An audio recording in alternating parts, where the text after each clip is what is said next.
दो, लोग जिंदाबाद जिंदाबाद जिंदाबाद धरना जिंदाबाद जिंदाबाद जिंदाबाद मांगे जिंदाबाद जिंदाबाद जिंदाबाद एकता जिंदाबाद जिंदाबाद जिंदाबाद जीतेंगे जीतेंगे जीतेंगे जीतेंगे जीतेंगे जीतेंगे जीतेंगे गोली खाएंगे लाएंगे इनकलाब जिंदाबाद।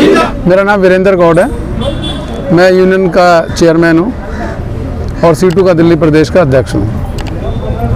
आज दिल्ली जल बोर्ड के कर्मचारियों की मांगों को लेकर हम लोग यहाँ धरने पे बैठे हैं। ये हमारा आज का सिंबॉलिक धरना है। हमने यूनियन की तरफ से डिपार्टमेंट को दिया है कि हम 17 तारीख से धरना देंगे, 21 तक लगातार हमारा धरना चलेगा और 21 तारीख को हम मास डेमोस्ट्रेशन करेंगे। हमारा बड़ा जो है प्रदर्शन 21 तारीख को किया जाएगा। अभी हमारे इश्यूज़ जो हैं उनको 3 भागों में हम बांट सकते हैं। पहला इशू है दिल्ली जल बोर्ड के कर्मचारी। डिपार्टमेंट के अंदर दिल्ली जल बोर्ड के जो कर्मचारी हैं, सही मायने में, मैं अधिकारियों की बात नहीं कर रहा हूँ, मैं कर्मचारियों की बात कर रहा हूँ।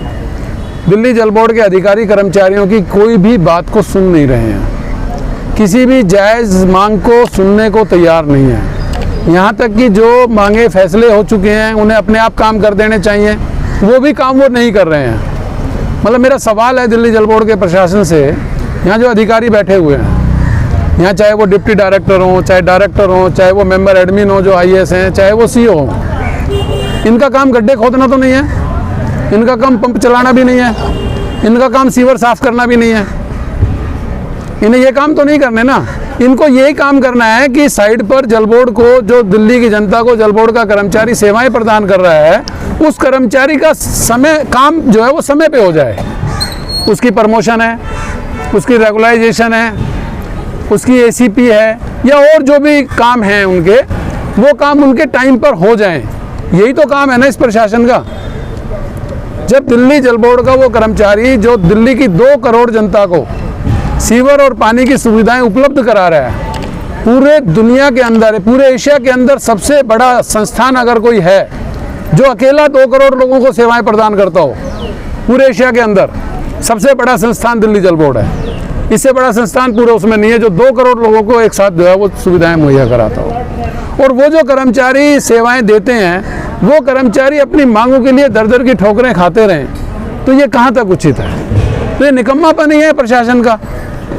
और बात ना करके, बात ना सुन के वो अपनी हठधर्मी पे आ रहा है। तो एक तो वो कर्मचारी है, उसकी आप ये परेशानी देखिए कि जैसे अभी बताया हमारे साथी ने 2016-2019 के कर्मचारी रेगुलर हो जाने चाहिए थे। डिपार्टमेंट का आदेश है कि जब 3 साल की हाजिरी, 3 साल उसको मस्टोल पे लगे हो जाएंगे, वो ऑटोमेटिक हम उसको परमानेंट कर देंगे। 2016 वाले भी रह गए, अभी 2 कर्मचारी गुजर चुके उसमें से। अगर वो कर्मचारी परमानेंट हो गए होते तो वो दूसरी मेडिकल सुविधाएं और दूसरी सुविधाएं अवेल कर रहे होते ना। अब वो बेचारा, उनका परिवार भी परेशान हो रहा है। तो एक तो ये चीज़ है कि ये नहीं कर रहे हैं। दूसरा, कर्मचारी 40 साल 35 साल की नौकरी करने के बाद उसको ये कहा जाता है कि तुम 35 साल पहले कौन सी स्कूल में पढ़े थे, वो सर्टिफिकेट जो है लेके आइए। अब 35 साल पुराना जो स्कूल है, 40 साल पुराना जो स्कूल है, आज पूरे हिंदुस्तान में कहाँ बच रहा होगा? आधे में तो कह देंगे हमारे पास रिकॉर्ड नहीं है, आधे कह देंगे वो स्कूल ही नहीं है। अब लेकिन 40 पूरे हिंदुस्तान में अकेला डिपार्टमेंट है जो 40 साल नौकरी करने के बाद कहता है कि अपना सर्टिफिकेट वेरीफाई कराइए। किसी CCS कंडक्ट रूल में नहीं है ये। तो वो है करप्शन, वो है भ्रष्टाचार। जो पैसे की भेंट चढ़ा देता है उसका जो है ना वो क्लियर कर देते हैं। वेरिफिकेशन तो ज्वाइनिंग के टाइम ही होती है। हाँ, यही तो बात है ना जी। किसी भी कर्मचारी की जब अपॉइंटमेंट होती है तो उसकी पुलिस वेरिफिकेशन होती है, उसके सर्टिफिकेटों की जांच होती है। वो जब वेरिफिकेशन होगी अपॉइंटमेंट के समय में, तो रिटायरमेंट के समय में क्या मतलब है? और बेसिकली इंजीनियरों की नहीं हो रही। यहाँ जो चीफ इंजीनियर है उसकी कोई भी वेरिफिकेशन नहीं हो रही, यहाँ के बाबुओं की नहीं हो रही है तो 4th क्लास के एम्प्लॉय की हो रही है। तो दूसरा मैटर ये है। तीसरा मैटर है कि जो हमारी कैशलेस पॉलिसी है, कर्मचारियों को तो कैशलेस पॉलिसी नहीं मिल रही है। CGHS की हमारे ऊपर लागू होता है, DGHS स्कीम हमारे ऊपर लागू होती है। CGHS में रिटायर्ड कर्मचारियों को फैसिलिटी है, क्रेडिट फैसिलिटी। हमारे पैसे CGHS के हिसाब से काटे जाते हैं, लेकिन वो रिटायर्ड कर्मचारियों को वो फैसिलिटी हमारे जल बोर्ड के अंदर नहीं दी जा रही है। DGHS में, दिल्ली गवर्नमेंट हेल्थ स्कीम में, हर एक एम्प्लॉय के लिए कैशलेस पॉलिसी है। लेकिन वो भी हमारे ऊपर लागू नहीं की जा रही है। अरे हम ये कह रहे हैं कि हमारा कर्मचारी बीमार हो गया, हॉस्पिटल में हमें एडमिट हो गए, आपने रेफर कर दिया, हॉस्पिटल को हम पेमेंट दे के आए, उन्होंने क्लेम कर दिया, आपने वो पैसे कर्मचारी को दे दिए। जब वो कर्मचारी को आप पैसे दे रहे हो तो आप सीधे हॉस्पिटल को ही दे दीजिए ना, पैसे तो आपको ही देने हैं, तो इसमें क्या दिक्कत है? इसमें परेशानी भी बचेगी कर्मचारी की भी, तुम्हारे जो कागज पत्तर काले होते हैं उनकी भी दिक्कतें कम होंगी। तो ये एक कैशलेस पॉलिसी है, ये रिटायर्ड कर्मचारियों पे भी लागू होती है। तो जो एक हमारा फंड का पैसा है, 40 साल रिटायरमेंट हो जाए आदमी, उसको पता ही नहीं है बेचारा क्या लेके जा रहा है। अब तो ये हालत हो गई है जल बोर्ड की कि 35 साल 40 साल के बाद जो रिटायर होता है वो खाली हाथ जा रहा है, उसको एक भी पैसा नहीं मिल रहा, उसको सिर्फ पेंशन की किताब दे के भेज दिया जाता है, जबकि जल बोर्ड वो डिपार्टमेंट था कि सबको पूरी पेमेंट उसी दिन दे दी जाती थी। अभी आपने अपने इस मांग पत्र में एक मांग और है आपकी कि जो कर्मचारी जिस पद पे आता है उसी पद से रिटायर हो जाता है। हाँ हाँ हाँ, ऐसा हो रहा है? ऐसा हो रहा है। अभी आप हमारे रिटायरमेंट फंक्शन को अगर आप देखेंगे तो हर महीने हमारे 125 ऐसा भी आपने बताया कि आगे प्रमोशन के काफ़ी सारे पद जो है खाली पड़े हुए हैं। हमारे जल बोर्ड में असिस्टेंट फिटर का इंटरव्यू हुए 6 महीने हो गए, जो हमारे 4th क्लास की होती है। 4th क्लास के उसी कर्मचारी जो है फील्ड असिस्टेंट से रिटायर हो रहे हैं, जबकि उसकी 100% पोस्टें खाली पड़ी हैं। अगर वो 250 पोस्टों पे प्रमोशन हो जाती तो सीनियर कर्मचारियों को ही मिलती ना, तो वो नहीं दे रहे, इंटरव्यू हो चुके फिर भी नहीं दे रहे। हमारे सीवर मैट हैं, सीवर मैट की सारी पोस्टें खाली पड़ी हैं, उनको प्रमोशन नहीं दे रहे। मतलब नीचे के लेवल पे, ऊपर के लेवल पे तो कर रहे हैं। हमारे दिल्ली जल बोर्ड में पहले 23 इंजीनियर होते थे, 23 जोन होते थे, 23 इंजीनियर होते थे जो एक्शन होते थे, एग्जीक्यूटिव इंजीनियर। आज हमारे जल बोर्ड में 70 एग्जीक्यूटिव इंजीनियर हो रहे हैं। हर एक MLA का एक एक्शन बना दिया।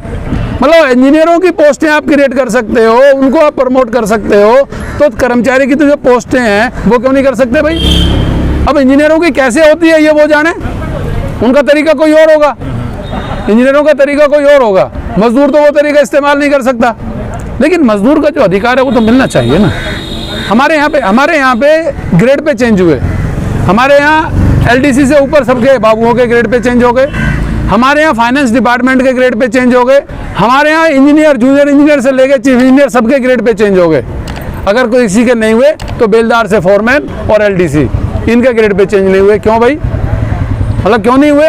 अगर जो भी, चाहे वो CPWD पैटर्न हो, चाहे वो डेसू पैटर्न हो, चाहे वो NDMC पैटर्न हो, कोई भी पैटर्न हो, जिस भी पैटर्न के तहत इंजीनियर्स के स्केल चेंज हो सकते हैं, तो उसी पैटर्न के तहत जल बोर्ड के कर्मचारियों के स्केल क्यों नहीं चेंज हो सकते?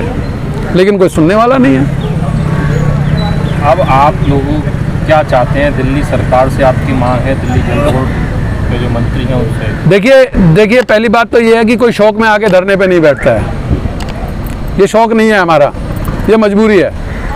और हमने पहले डिपार्टमेंट को बातचीत के लिए चिट्ठी लिखी, हमने डिपार्टमेंट को पहले नोटिस भी दिया, हमने डिपार्टमेंट से मिलके भी अनुरोध किया कि आप बातचीत करके समस्याओं का समाधान कीजिए। जब इतने अनुरोध के बाद भी अगर कर्मचारियों की बात को प्रशासन नहीं सुनेगा तो हमारे पास क्या रास्ता बचेगा? हम धरना देंगे, प्रदर्शन करेंगे, हम उसी प्रक्रिया में हैं। लेकिन अगर धरने प्रदर्शन से भी प्रशासन नहीं मानेगा तो अंतिम हथियार कर्मचारियों के पास क्या है, आप मुझे बता दीजिए। ट्रेड यूनियन एक्ट ने हिंदुस्तान के मजदूरों को हड़ताल करने का अधिकार दिया है, और वो इसीलिए दिया गया है कि कोई अगर नहीं सुनता है तो आप ये कह सकते हैं कि भाई आप हमारी बात नहीं सुन रहे, इस तारीख के बाद हम भी आपकी बात नहीं सुनेंगे, हम अपने हाथ को रोक के बैठ जाएंगे।